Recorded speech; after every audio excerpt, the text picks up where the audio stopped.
पढ़ो दुरूद मोमिनो तुम इस करीने से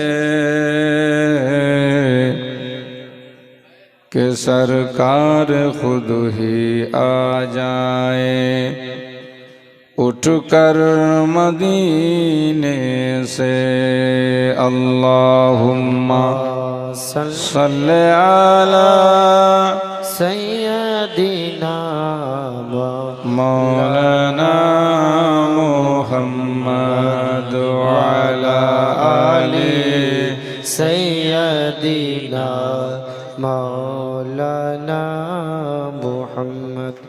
श्रद्धेय माननीय पूजनीय हुजूर पीरे तरीक़त रहबारे शरीयत आले रसूल बागे नबीर पुष्पफुटित फूल हजरतुल अल्लाम Hazrat Allama Maulana Mufti Haji Syed Shah doctor Jalaluddin Ashraf Ashrafiul Jilani MA PhD Kichhauchha Sharif UP president of Makhdoom Ashraf mission Pandua Sharif Malda मुअज़्ज़ज़ उलमाए मिल्लत इस्लामिया हुफ़्फ़ाज़े किराम शोराए जाम तलबाए जाम इनायतपुर एवं संलग्न समस्त ग्रामेर सुन्नी मुसलमान आशिके नबी आशिके वली बाबा भाई बंधुगण पर्दानशी माओ बोन সমস্ত তারিফ, গুণগান, গুণকীর্তন, গুণভাজন একমাত্র মহান মাবুদ, দয়াময়, কৃপাময়, মহিমাময়, অক্ষয়, অব্যয়, নিরাকার, নিরঞ্জন আল্লাহু তাবারক ওয়া তাআলার নিমিত্তে বা জন্যে যে আল্লাহ দয়া করে, অনুগ্রহ করে আমাদের আপনাদেরকে রহমত ভরা সভার ভিতরে আজকের রাতে এনায়েতপুরের পবিত্র মাটিতে বসার তৌফিক দিয়েছেন একসাথে। সে মহান মাবুদের দরবারে সকলে মিলে উচ্চস্বরে ভক্তি ভরে জোরে জোরে শুকরিয়া আদায় করে একবার বলি আলহামদুলিল্লাহ রাব্বিল আলামিন। আলহামদুলিল্লাহ রাব্বিল আলামিন। আল্লাহর পরে বিশ্ব নবী, বিশ্ব রসুল, বিশ্বের যিনি কুল, বিশ্বের মূল, বাবা আব্দুল্লাহ ও আমেনার বাগানের ফোটা একটি মাত্র ফুল, ঈমান আমলের যিনি মূল, যে নবীর নাম এখানে ওখানে, সাত তাবাক জমিন ও আসমানে, হাদিস ও কোরআনে, বেদ ও পুরাণে, জান্নাতের ফুল বাগানে, প্রত্যেক মুমিন মুসলমানের জুবানে জুবানে, শয়নে স্বপনে, গোপনে, মসজিদের কোণে, সবখানে, যিনি আদর্শ গুরু, আদর্শ দাতা, ভবিষ্যৎবাণীর বক্তা, গাইবের সংবাদদাতা, আব্দুল মুত্তালিবের পোতা, যার নাম মুস্তাফা মুজতাবা, যার প্রশংসা করেন স্বয়ং আল্লাহ তাআলা, যে নবী খুলবেন জান্নাতের তালা, সে নবী কমলি আলা সরওয়ারে কওনো মাকান সাল্লাল্লাহু তাআলা আলাইহি ওয়াসাল্লামের উপর লক্ষ কোটিবার দুরুদ ও সালাম, শান্তির ধারা বর্ষিত হোক। সকলে বলুন আল্লাহুম্মা আমিন। ये दूसरी मर्तबा है कि मैं आपके इनायतपुर में सालाना जलसे में हाजिर आया। पिछला साल तो मैं आ नहीं सका था, उससे पहला वाला साल शायद हुजूर के साथ जब मौलाना शम्स तबरेज यहाँ थे तो कुछ देर के लिए मैं स्टेज का आपका मेहमान बना था, और आज फिर हमारे उसी मिशन के साबिक एक मुदर्रिस आपके यहाँ खिदमत कर रहे हैं, हजरत मौलाना मुमीर साहब किबला। आप सबों की मोहब्बत और उनकी दावत पे लब्बैक कहते हुए मुकम्मल तौर पर मैं हाजिर आ गया।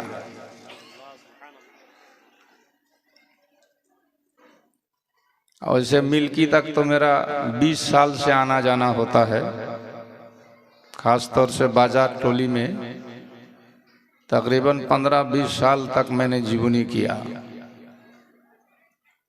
आपका इनायतपुर में बहुत कम आना होता है, साहिब नगर में हर साल आते हैं। बारकब इसलिए आपसे मेरी जान पहचान बहुत ही कम है। और से मैं हूँ झारखंड का, पढ़ा हूँ यूपी में और रहता हूँ मेहरापुर बंगाल में। आपके अंदर ये खूबी ये है कि आप लोग जिस तरह बंगला समझ लेते हैं उसी तरह उर्दू भी समझ लेते हैं। ये बहुत बड़ी खूबी है आप लोगों में। आप लोग आधा इधर आधा उधर के हैं, आधा खोट्ठा पौन बंगाली।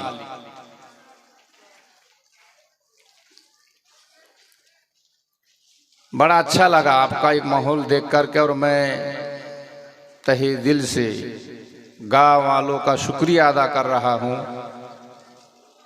जिन लोगों ने हाफिज कुरान को रखकर एक बेहतरीन आलिम दीन को रख करके बच्चों की तालीम और तरबियत का इंतजाम किया है। सुभान अल्लाह, सुभान अल्लाह। आप बच्चों को रखते हैं, खिलाते हैं, पढ़ाते हैं, इसके बदले में आपको क्या मिलेगा, मैं इंशाअल्लाह उधर दो चार बात करने की कोशिश करूंगा।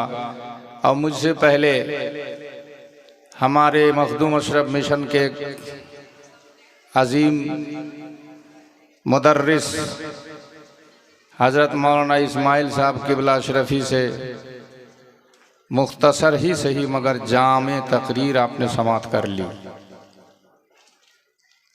मगर समझा कहाँ तक ये तो आप जाने, बुझते पारलेन? সন্ধ্যা থেকে এতক্ষণ পর্যন্ত আলী মোলমারা যাহা কিছু বললেন আপনারা বুঝছেন তো? বুঝেন না? কি বুঝলেন বুঝান দেখি। তখন বলবে আর ফর্ম নাই, মানে মনে নাই। है? तो इस तरह मत सुनिए, सुनिए तो बिल्कुल दिल से सुनिए। आज जिस महफिल में आप लोग बैठे हैं इसे जन्नत की क्यारी कहा गया है। जोर से बोलिए सुभान अल्लाह। उलमाए किराम, हुफ़ाज़े किराम की आप ज़ियारत करते हैं, क्या मिलेगा आपको?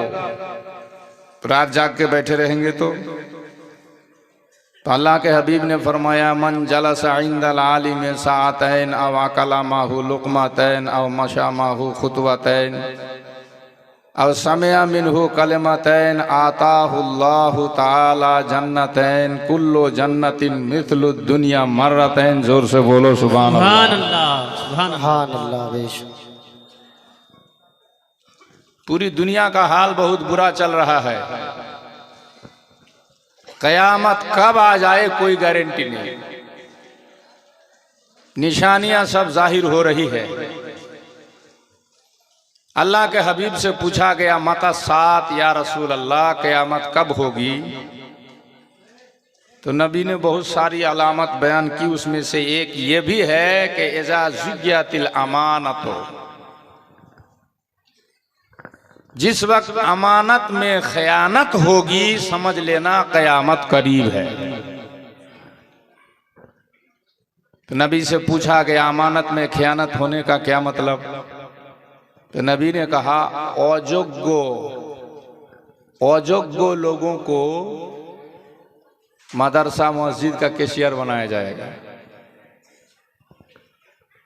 अयोग्य व्यक्तिरा ग्रामेर मंडल सरदार होवे, ताराई राजत्व करबे। जब देखो कि योग्यों की जगह अयोग्यों को बैठाया जा रहा है तो समझ लेना कि कयामत करीब है। आपके यहाँ तो सब योग्य ही होंगे, अयोग्य बहुत कम होंगे, इसलिए कि लिखे पढ़े लोगों का गांव है। एक से एक आपके यहाँ पोस्ट पे लोग नौकरी करते हैं, अल्हम्दुलिल्लाह। बड़ी खुशी होती है इस एरिया पे हम लोगों को। मुसलमान बड़े बड़े पोस्ट में हैं, दुआ करते हैं और भी अल्लाह ताला बड़ा बड़ा पोस्ट आप लोगों को अता फरमाए। अभी तुर्किस्तान में जलजला हुआ, भूकंप, ये भी एक निशानी है क़यामत की। हजरात, बहुत अफसोस होता है, अल्लाह ने जिस दीन के बारे में कुरान में फरमाया इन्ना दीन इंदल्लाहिल इस्लाम, আল্লাহর নিকটে মনোনীত, মনোপুত, নির্বাচিত, পছন্দনীয় ধর্ম হচ্ছে একমাত্র ইসলাম। उस इस्लाम के मानने वाले हम और आप हैं, इसलिए हम लोग मुसलमान। मगर नबी से पूछा गया मनिल मुस्लिम या रसूल अल्लाह, मुस्लिम किसे कहते हैं? हम लोग मुसलमान है ना? जोर से बोलिए, हम लोग मुस्लिम है ना? कुछ हाँ हो कीजिएगा, नहीं तो हम वही समझेंगे। दो आदमी की नौकरी लगी, तो रिटिन में पास कर गया, भाई में गया है, तो उसमें से एक आदमी अच्छा था, एक आदमी बहरा था। बहरा जानते हैं ना आप लोग? मगर बहरा गोंगा जो होता बहुत चालू होता है, बहुत होशियार होता है। तो अच्छा वाला आदमी पहले चला गया, उसको ऑफिसर लोगों ने 3 सवाल किया। पहला प्रश्न पूछा कि भारत के प्रधानमंत्री का नाम क्या है, तो बोला नरेंद्र मोदी।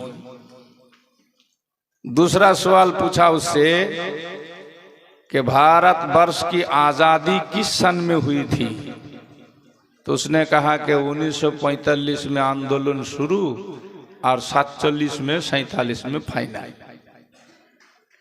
ऑफिसर लोगों ने तीसरा सवाल उससे किया कि चांद में पानी है कि नहीं, तो बोला कि रिसर्च चले है, अभी फाइनल नहीं हुआ।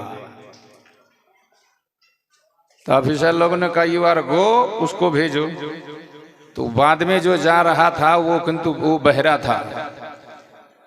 तो बहरा बहुत चालाक, जाते जाते इससे पूछा गेट पर, आपको कितना सवाल किया था? बोला 3 जवाब। तो सीरियली बोल दिया, 1 नंबर नरेंद्र मोदी, 2 नंबर 1945 से शुरू 47 में फाइनल, 3 नंबर रिसर्च चल है, अभी फाइनल हुआ नहीं। ये जवाब है। सवाल वो सुना नहीं, जवाब सुन के अंदर गया और ऑफिसर लोगों ने इससे जैसे ही पूछा व्हाट इज योर नेम, तो बोला नरेंद्र मोदी।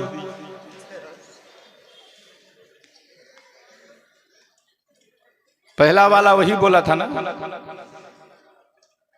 अब वो सवाल उसका दूसरा था, इसका दूसरा, लेकिन वो समझा कुछ नहीं। जैसे ही बोला व्हाट इज योर नेम, कहा नरेंद्र मोदी। ये लोग तो घबरा गया, यही मोदी है।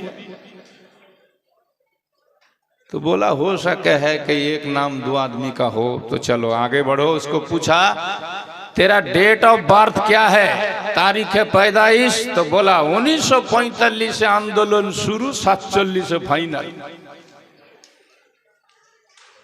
ऑफिसर लोग बोले कि तुम पागल टागल हो क्या, हम पूछते हैं क्या, तुम जवाब देते हो क्या? पागल टागल तो नहीं हो। तो बोल रहा कि रिसर्च चले है, अभी फाइनल हुआ नहीं। इसका मतलब ये एक को सवाल समझा ही नहीं। जलसा सुनने को तो बहुत सुनते हैं आप, समझते कम हैं। समझने की कोशिश कीजिए। मैंने एक हदीस पाक पढ़ा, अल्लाह के नबी फरमाते हैं जो उलमा की मजलिस में 2 घड़ी 2 घंटा कुछ वक्त बैठेगा, आलिमों के पास बैठ करके उनसे 2 बातें सुनेगा, आलिमों से मोहब्बत करके साथ में लेके खाना खाएगा, आलिम से मोहब्बत करके उसके साथ 2 कदम चल के जाएगा, तो अल्लाह के नबी फरमाते हैं ऐसे लोगों को अल्लाह ताला 2 जन्नत अता फरमाएगा। जोर से बोलिए। आप लोग आलिम को अच्छा बासे हैं कि बुरा? एक तो आदमी था, वो कहा कि हम आलिम को देखते हैं तो हमारा खाली शरीर जले है। इसका मतलब वो आजाजिल का भाई हो गया है। समझेंगे नहीं? कुछ लोगों की आदत होती है, आलिम साहब जुम्मा पढ़ा करके दुआ कर रहे हैं, मौला इनायतपुर के मुसलमानों को बला से महफूज फरमा, आफत से बचा ले, इनकी रोजियों में बरकत अता फरमा, जिंदगी में वसाअत अता फरमा, जो बीमार हैं उन्हें शिफा अता फरमा। अभी आमीन आमीन कहा, मौलाना साहब ने सबके लिए दुआ की, और जैसी जुम्मा की नमाज खत्म हुई, चाय की दुकान पे जाकर बैठा और मौलवी के खिलाफ बोलना शुरू कर दिया। कुछ लोग है कि नहीं? इसलिए चाय की दुकान में मत बैठा कीजिए। देख लीजिएगा ट्राई करके, 5 आदमी अगर बैठा है तो किसी ना किसी की गीबत हो रही है, या तो किसी नेता के खिलाफ, नहीं तो किसी आदमी के खिलाफ, नहीं तो किसी आलिम के खिलाफ। इसलिए चाय की दुकान पे मत बैठा कीजिए। और जब कोई किसी की गीबत करे तो उसको ध्यान से सुना भी मत कीजिए। कुछ लोगों की आदत होती है, गीबत हो रही है किसी के बारे में, कोई बोल रहा है, बड़बड़ कर रहा है, तो दूसरा पीछे गया जाके उससे पूछता है किसके बारे में बोल रहा था, सुनने के लिए। अल्लाह के नबी फरमाते हैं जो किसी की गीबत करके मरेगा वो सबसे पहले जहन्नम में जाएगा, और जो गीबत करेगा वो जहन्नमी, जो सुनेगा वो भी जहन्नम। इसीलिए किसी की गीबत मत करो, और ना कोई करे तो उस पर ध्यान दो। अगर कोई बुराई किसी आदमी में देखिए तो हिम्मत है तो उसी वक्त जाके उसको रोकिए, मना कीजिए। अगर मना नहीं कर सकते हैं तो फिर दुकान में जाकर उसका चर्चा मत कीजिए, यही गीबत है। किसी को कुछ करते हुए खराब आपने देख लिया और उसके पीठ पीछे जाकर के बयान करोगे तो वही गीबत है। गीबत करने वाला सबसे पहले जहन्नम में जाएगा। और तौबा कर लिया, जिसकी गीबत किया था उससे माफी भी मांग लिया तो भी सबसे बाद में जन्नत मिलेगी उसको। आज समाज में कौन सी बुराई नहीं है, गीबत में भरपूर।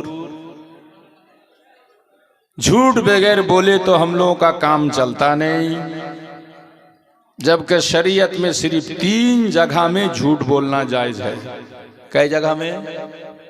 जोर से बोलिए ना। मदरसे का जलसा है ना, तो कुछ सीख के भी जाइए, ये सीखने की जगह है। शरीयत में सिर्फ 3 जगह झूठ बोलने की इजाजत है। कई जगह? 3 जगह ते मिथ्या बोला जायज है। और भी सुन लीजिए, 3 प्रकारेर मानुष मरार पर तादेर मुख काबा शरीफेर दिके थाकबे ना, रेखे आसबेन कबरे, मुख संगे संगे जाबे अन्य दिके घुरे। 3 क्वालिटीर मानुष। कय क्वालिटी बोललाम? बुखारी शरीफेर हादिस, नबी बोलेन 3 क्वालिटीर मानुष জান্নাতে যাবে না। कय क्वालिटी? 3।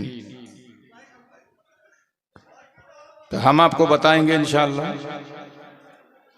ये 9 क्वालिटी के आदमी और 9 जगह, 3 जगह जहां झूठ बोलना जायज है, इंशाअल्लाह बताने की कोशिश करेंगे। उससे पहले अपनी आदत के मुताबिक नबी के शान में बांग्ला जबान में 2-4 छंदो ना लागे मंदो पाबेन आनंदो, एक बार मोहब्बते दुरूद शरीफ। अल्लाहुम्मा सल्ले अला सय्यदिना मौलाना मुहम्मद वाला आले सय्यदिना मौलाना मुहम्मद। ओ मदीनार माटी रे,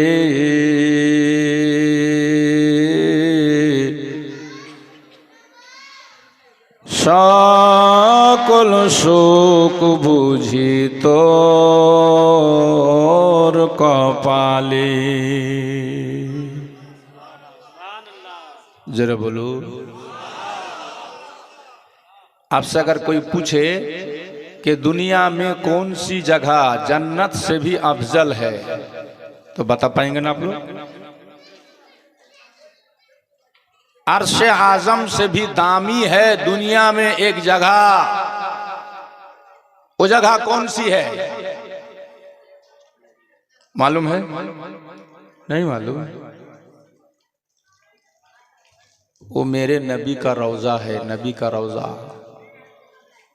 हमारे नबी जहां आराम फरमा रहे हैं, नबी का जहां पे मजार है, ये जगह जन्नत से भी अफजल है। कहिए सुभान अल्लाह। अर्शे आजम से भी दामी है। अच्छा, गुस्ल में कितने फराइज हैं? गुस्ल में कितने फराइज हैं आप लोग जानते हैं ना? गोसले फरज कयटा जी? 5টা মাশাআল্লাহ, आप लोग बहुत एडवांस हैं। और उजूते फरज कयटा बाबू? उजूते वाह, मदरसा का फायदा उठाया आप लोगों ने। शाम, हाँ, शाम के टाइम आकर के हाफिज साहब मौलाना साहब से बैठ करके यही सब बात सीखना चाहिए। आप लोग तो बाजार में जाके खूब गप गप गप गप करते हैं, सीपीएम हारेगा, कांग्रेस जीतेगा, तृणमूल मरेगा, बीजेपी सड़ेगा, यही सब करते हैं।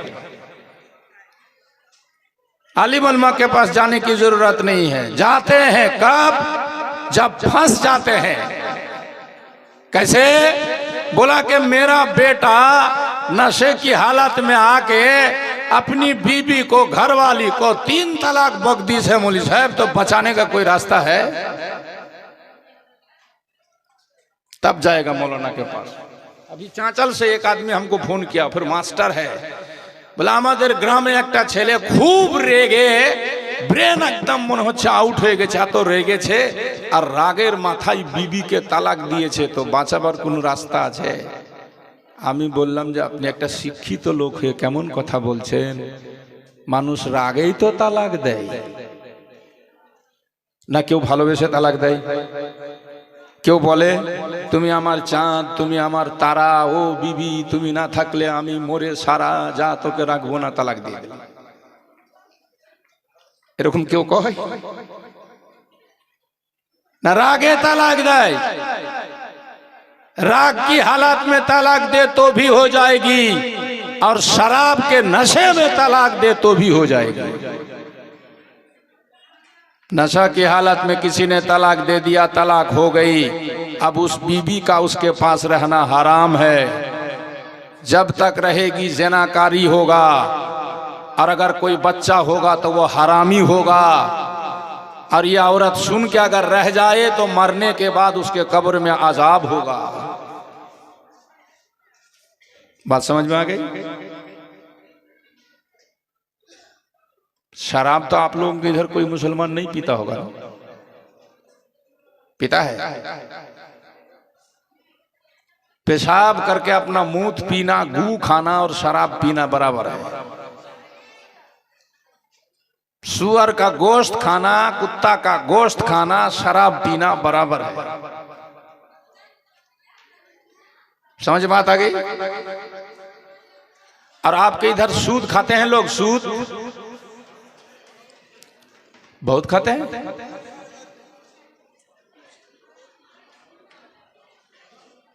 मैं एक छोटा सा चेंबर चलाता हूं, हमदर्द दवाखाना मेहरापुर में। हुजूर की दुआ लेके तो दूर दूर से लोग आते हैं, पत्थर, ट्यूमर, कैंसर तक की दवा मेरे पास आ गई है। एक ऐसा मरीज आया, मैं सोचने में पड़ गया, या अल्लाह मैं कौन सी दवा दूं इसको? उसको शुगर भी है, उसको टीबी भी है, उसको ट्यूमर भी है, उसको घाव भी है, उसको प्रेशर भी है, उसको नर्व का प्रॉब्लम भी है। एक जगह जख्म हो तो मरहम लगा दिया जाए, सही हो जाए। अब हर बीमारी उसमें है तो कौन कौन सी दवा दीजिएगा? फिर भी देना पड़ा, दिया। आज हमारी कौम में कोई ऐसी बीमारी नहीं है जो ना हो। किस किस पे मरहम लगाया जाए? सूद खाते हैं हम, शराब पीते हैं हम, झूठ बोलते हैं हम, धोखा देते हैं हम। हर परेशानी, हर बीमारी हमारे गांव में, और हम फिर कहते हैं बैठे बैठे तुर्किस्तान में जलजला आ गया, भूकंप हो गया, मुस्लिम राष्ट्र था फिर भी चला गया। तो हम लोग भी तो मुसलमान हैं, है? कौन कौन सी बात बोली जाए? हम लोग मुसलमान हैं, हम लोग मुसलमान हैं ना? আল্লাহর নবীকে জিজ্ঞেস করা হলো, ইয়া রাসূলুল্লাহ, ইয়া হাবিবাল্লাহ, নবী গো মানিল মুসলিম, মুসলিম কার নাম? নবী বললেন মান সালেমাল মুসলিমুনা মিন লিসানিহি ওয়া ইয়াদিহি, যার জুবান দ্বারা, যার হাত দ্বারা অন্য কোনো মুসলমান কষ্ট না পায়, সেই হলো মুসলমান। আমরা তো কাউকে কষ্ট দিইনি, আমরা হলাম খাঁটি মুসলমান, তাই না? হযরত ঈসা আলাইহিস সালামের জামানায় একটা লোকের কবরে দাও দাও করে আযাব হচ্ছে, ঈসা নবী দেখতে পাই। আল্লাহর নবী ঈসা চলতে চলতে দাঁড়িয়ে গেলেন, আল্লাহর দরবারে ফরিয়াদ করলেন, মাবুদ, এই লোকটার কবরে কেন আযাব হয় আমি জানতে চাই। আল্লাহ তাআলা লোকটাকে কথা বলার ক্ষমতা দিল। ঈসা নবী তাকে জিজ্ঞেস করলো, ভাই, তোর কবরে আযাব এত কেন হয়? কতদিন ধরে আযাব হচ্ছে বল না ভাই। লোকটা বলছে, হুজুর, 4000 বছর থেকে আমার কবরে আযাব হচ্ছে। কতদিন? জোরে বলেন, কতদিন? গুনাহ কি ছিল, পাপ কি ছিল? তুমি কি মদ পান করতে? লোকটা বলছে না হুজুর। তুমি কি সুদ খেতে? লোকটা বলছে না হুজুর। তুমি কি জিনা করতে? বলে না হুজুর। গুনাহটা কি ছিল বলো? বলে, হুজুর, আমি একটা বিয়ে বাড়িতে ভোজ খেতে গিয়েছিলাম, খাওয়ার পরে বিয়ে বাড়ি থেকে বের হলাম, দেখছি ওই বাড়িওয়ালার পাশে অন্য জনার একটা বেড়া ছিল, টাটির বেড়া। বেড়া বুঝেন না? ওই টাটির বেড়া থেকে বেড়াওয়ালার বিনা পারমিশনে একটা ছোট্ট খিল ভেঙে নিয়ে আমি দাঁত খেলাল করেছিলাম, দাঁতের মধ্যে মাংসগুলা ছুটিয়েছিলাম। এইটাই হয়ে গেছে আল্লাহর কাছে অপছন্দনীয়। যার বেড়া থেকে বাতি ভেঙেছি, যার বেড়া থেকে খিলল নিয়েছি, আমি তার পারমিশন নেইনি। আল্লাহর এটাই সহ্য হলো না, এই জন্য আমার কবরে 4000 বছর থেকে আগুন জ্বলছে। আমরা তো কাউরির বেড়া টেড়া ভাঙিনি নাকি? আমরা কাউরির আমটাম চুরি করিনি। আমরা হলাম খাঁটি মুসলমান, তাই না? আল্লাহর কোরআনে আল্লাহ বলছেন, তোমরা যতক্ষণ পর্যন্ত মুসলমান খাঁটি না হয়েছো মরে যেও না। আল্লাহ বলেন, ইয়া আইয়ুহাল্লাযীনা আমানুত্তাকুল্লাহা হাক্কা তুকাতি, হে ঈমানদারেরা, ভয় করো আল্লাহকে ভয় করার মতো। মরে যেও না তোমরা পুরোপুরি মুসলমান না হয়ে। বেরাদার, পুরোপুরি মুসলমান কাকে কয়? যদি দেখতে হয় চলেন নবীর জামানায় একজন সাহাবী রাসূল আমার নবীর পিছে নামাজ পড়ে 5 ওয়াক্ত, যোহর পড়ে, আসর পড়ে, মাগরিব পড়ে, এশা পড়ে, পড়ে গিয়ে বসে যায় নবীর দরবারে হাদিস কোরআন শুনে। তবে ফজরের নামাজ পড়ে যখন দোয়াটা পর্যন্ত করে না, দোয়া করার আগেই দোস্ত মসজিদ থেকে তাড়াতাড়ি বেরিয়ে যায়। আমার নবী জিজ্ঞেস করলেন সে সাহাবীকে, সাহাবারা প্রশ্ন করল নবীকে, ইয়া রাসূলুল্লাহ, ইয়া হাবিবাল্লাহ, নবী গো, আপনার অমুক সাহাবী ফজরের নামাজের পর দাঁড়ায় না কেন? তখন নবী জিজ্ঞেস করলেন, বাবা, কেন তুমি ফজরের নামাজের পর দাঁড়াচ্ছ না? দোয়াও করো না, বাড়ি পালিয়ে যাও কেন? সাহাবী বলে, ইয়া রাসূলুল্লাহ, ইয়া হাবিবাল্লাহ, নবী গো, আমি আপনার এমন একটা গরিব সাহাবী গো নবী, আমি আর আমার বিবি সংসারে বাস করি, আমার বাড়িতে পড়ার মতো কাপড় নাই গো ইয়া নবী। আমাদের পরনের কাপড় হলো একটাই, যেটা একবার আমি পড়ি, একবার আমার বিবিকে পড়াই। ইয়া রাসূলুল্লাহ, যোহরের পরে অনেক টাইম পাওয়া যায়, আসরের পরে অনেক সময় পাওয়া যায়, মাগরিবের পরে টাইম পাওয়া যায়, এশার পরে টাইম পাওয়া যায়, ফজরের পর টাইম বেশি না। ইয়া রাসূলুল্লাহ, আমি আমার বিবিকে বাড়িতে বুক পর্যন্ত গর্ত করে গাড়ার মধ্যে বসিয়ে রেখে এসেছি পর্দার জন্য। এই কাপড়টা পরে আমি আপনার পিছনে নামাজ পড়লাম, আমি এই জন্য দেরি করতে পারি না গো নবী।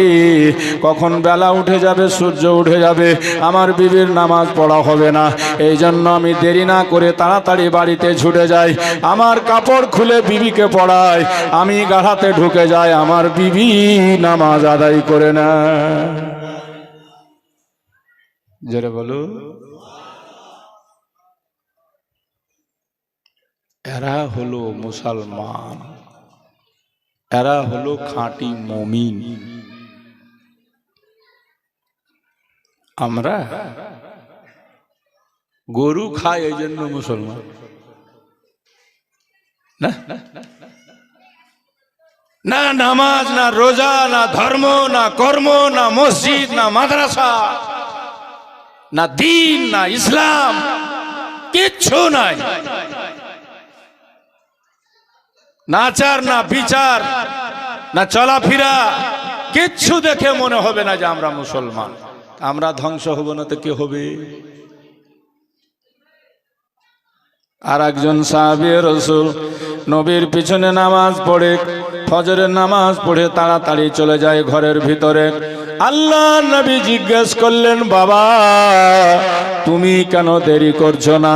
সে সাহাবী বলছো, হুজুর আমার যেখানে বাড়ি গো নবী, আমার পড়োশিতে একজন আর আংনাতে একটা খেজুরের গাছ আছে। খেজুরের গাছ? কিসের গাছ? জোরে বলুন, কিসের গাছ? ইয়া রাসূলুল্লাহ, এখন মদিনায় খেজুর পেকে গেছে নবী গো। খেজুর পেকে গেলে রাত্রিবেলা ঠান্ডা বাতাস বয়, তখন গাছ থেকে খেজুর ঝরে মাটিতে পড়ে যায়। নবী গো, খেজুর পড়তে গিয়ে কিছু ওর আংনায়, কিছু আমার আংনায় পড়ে যায়। আমার বাড়িতে ছোট্ট ছোট্ট বাচ্চা আছে গো নবী, আমি এই জন্য ফজরের পর দেরি করতে পারি না। আমার যেতে যদি দেরি হয়ে যায়, আমার অজান্তে আমার বাচ্চারা পরের গাছের খেজুর উঠিয়ে যদি মুখে দিয়ে দেয়, আমি তাদের বাপ হয়ে কিয়ামতের মাঠে আল্লাহর সামনে কোন মুখ দেখাবো?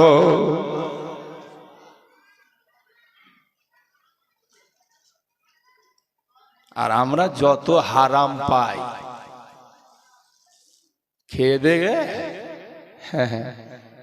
পেট মোটা। কইছে নাম কি? আফাজউদ্দিন। খবর কি? তো কইছে গোলমালে যাইজউদ্দিন। মানে कुछ हराम हलाल नहीं देखे हैं मौलवी साहब, जो पावे हैं सब खा ले।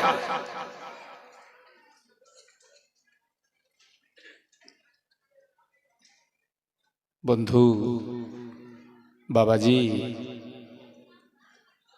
नबीरा हलेन निष्पाप मासूम। नबीदेर जार्रा परिमाणे भूलो नहीं, कोनो गुनाहो। তারপরেও আমার নবী দোয়া করছেন, আল্লাহুম্মা ইন্নী আউযু বিকা মিন সাকরাতিল মউত ওয়া আযাবিল কবর। এ আল্লাহ, আমি তোমার পানাহ চাই গো মাবুদ, মরণের শক্তি এবং কবরের আযাব থেকে। বলুন সুবহানাল্লাহ। আমাদের কোনো ভ্রুক্ষেপ নেই, পাশেই তো কবরস্থান। কতজনকে মাটি দিয়ে দিলাম, কতজন চলে গেল, তাদের আওয়াজ বন্ধ হয়ে গেছে, আমরা পাশ দিয়ে হেঁটে যাই, একটু ভ্রুক্ষেপ আমাদের নেই যে আমরা ওই রকম মাটি হয়ে যাব। মুমিন মুসলমান কার নাম? উসমান গনি রাদিয়াল্লাহু তাআলা আনহু বিশ্বের মধ্যে ধনী। আপনারা কোন ধনী? এনায়েতপুরে কোন ধনী? মালদাতে কোন ধনী? বিশাল বড় ধনী জ্ঞানী গুণী উসমান গনি নবীর জামাই কবরস্থানের পাশ দিয়ে হেঁটে যায়। একটা কবর দেখতে পেলেন, পাটাতন ভেঙে গেছে, কবরটা বসে গেছে, ধসে গেছে। ওসমান গনি দাঁড়িয়ে গেলেন সেই জায়গাতে। দাঁড়িয়ে গিয়ে এত কাঁদতে লাগলেন, এত কাঁদতে লাগলেন। তিরমিজি শরীফ প্রথম খণ্ডের হাদিস, এজা ওয়াকাফা উসমান আলা কাবরিন ফা বাকা হাত্তা ইয়াবুল্লা লাহিয়াতাহু ফাকিলা লাহু আনতা তাজকুরুল জান্নাতা ওয়ান নার ওয়া লাম তাবকি ওয়া তাবকি মিন হাযা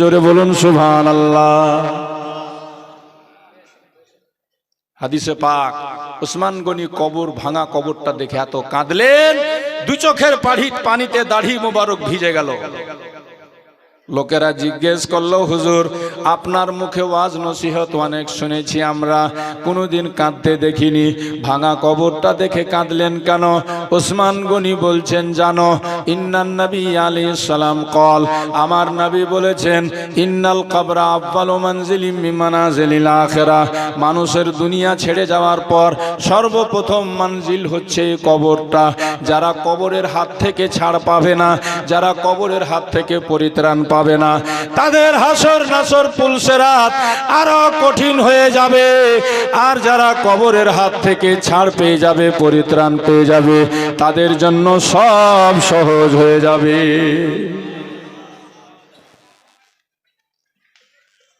আমি বলেছি 3 প্রকারের লোক জান্নাতে যাবে না। নবীর হাদিস, নবী বলেন, যার সাবালিকা বেটি বেপর্দা হয়ে ঘুরে, বাপ তাকে তাকিদ করে না পর্দার, ওই বাপ নামাজ পড়েও জাহান্নামে যাবে, হজ করে এসেও জাহান্নামে যাবে। যার বেটি রাস্তাতে বের হয়, চুল বের করে, দুল বের করে, ঠোঁট লাল করে মানুষকে দেখায়, পাতলা কাপড় পরে রাস্তা দিয়ে হেঁটে যায়, আকৃষ্ট করে, নবী বলেন, নারিয়াতুন কাসিয়াতুন মাইলাতুন মুমিলাত, যারা এরকম কাপড় পরিধান করে রাস্তায় চলাফেরা করে, মানুষ তাদেরকে দেখলে আকৃষ্ট হবে, এই মেয়েরা দলে দলে জাহান্নামে যাবে। আর যার বেটি এরকম বেপর্দা হয়ে রাস্তায় বের হবে, তার বাপকেও জাহান্নামে যেতে হবে। আপনাদের দিকে বুঝি বেপর্দা টেপর্দা মেয়ে ছেলে নাই নাকি? এখানে সব পর্দা করে রাখো।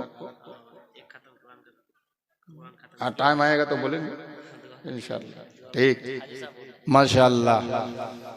একটা মেয়ে মাদ্রাসায় 1 খতম কোরআন পড়ে দিয়েছে আর 2টো কানের বালি দান করেছে। আজকে দোয়া গৌসে পাকের আওলাদের হাত দিয়ে হবে। নবীর খানদান আলে রসুল দোয়া করবেন, মদিনার বাগানের ফুল দোয়া করবেন। বলুন সুবহানাল্লাহ। তো বলছিলাম, বাবা আপনাদের মেয়েটে বউ বেটিরা সব বাড়ি থেকে বের হলে পর্দা হয়ে তো বের হয় নাকি? এদিকার মেয়েরা খুব ভালো, আমি জানি। এদিকার মেয়ে পর্দা হয়ে বের হয় না। যদি আপনার বেটি বেপর্দা হয়ে বের হয় বাড়ি থেকে, আপনি বাপ যাবেন না জান্নাতে, আপনাকে বেটির জন্য যেতে হবে জাহান্নামে। নবী বলেন, যার বিবি বেপর্দা বেপর্দা, তার স্বামী পর্দার জন্য কড়াকড়ি করল না, ওই স্বামী হলো জাহান্নামী, ওকে কেউ জান্নাত দিতে পারবে না। আর যে মেয়ে ছেলেরা রাস্তাঘাটে ঘুরে বেপর্দা, ওদের ঠিকানা হলো জাহান্নাম। এখন তো বোঝা যাবে না, দুনিয়াতে বড় রং তামাশা করে ঘুরে বেড়ায় আমার বোনেরা মায়েরা, মরলেই বুঝতে পারবে, কবরে গেলেই বুঝতে পারবে। কাঁদতে কাঁদতে চোখ দিয়ে পানির জায়গায় রক্ত বেরিয়ে যাবে, তারপরেও ক্ষমা পাবে না, আল্লাহ ছাড়বে না। এজন্য সময় সুযোগটাকে কাজে লাগান, মাদ্রাসা মুখী হন, মসজিদের মুখী হন। 5 বার মসজিদ থেকে আওয়াজ আসে, বান্দারে আয়, যদি তুই কামিয়াব হতে চাস তো এই ঘরে 5 বার আওয়াজ দিয়ে ডাকা হয়, হাইয়া আলাল ফালাহ,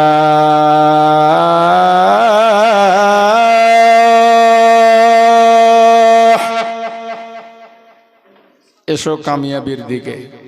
সংসারে কামিয়াব হতে চাও, এখানে এসে যাও। পরিবারে কামিয়াব হতে চাও, ঘরে এসে যাও।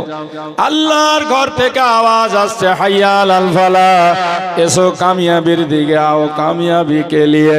সমাজে কামিয়াব হতে চাও, পরীক্ষায় কামিয়াব হতে চাও, চাকরিতে কামিয়াব হতে চাও, জীবনে সুখ আর শান্তি চাও, জমিতে কামিয়াব হতে চাও, বাগানে কামিয়াব হতে চাও, বিজনেসে কামিয়াব হতে চাও, রাজনীতিতে কামিয়াব হতে চাও, চলে এসো নবীর হুকুম মেনে খোদার ঘরে। আল্লাহর ঘরে আসলে সব কামিয়াবি তোমার তরে। आप लोग सब लोग नमाज पढ़ते हैं ना भाई? यहाँ जितने लोग बैठे हैं सब नमाजी होंगे, इसलिए का हमको मालूम है इनायतपुर का बहुत आदमी बहुत अच्छा है, सब नमाज है ना। नमाज सिर्फ 2 क्वालिटी के आदमी के लिए माफ है। एक नाबालिग, दूसरा पागल जो नहीं पढ़ता, इन दोनों में से वो क्या समझता अपने आप को? आप लोग नाबालक हैं ना पागल? कोनटा मने करें? নিজেকে কোনটা ভাবে?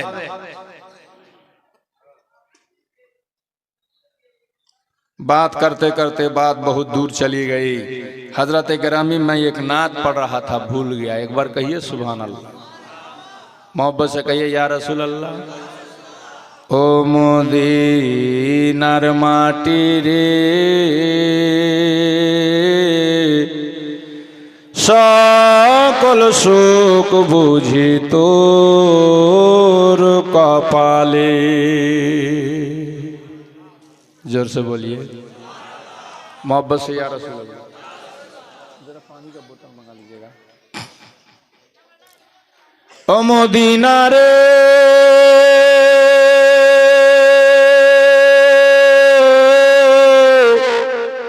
তোর বুকে আমার নবী, যার লাগি পাগল সবে, যার তরে সৃষ্টি হইল ত্রিভুবন।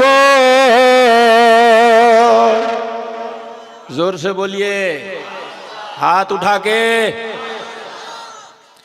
কাঁদি আমি সারাক্ষণই, কখন যাব সেখানে, সহে না আর পরাণে। ও মদিনার মাটি রে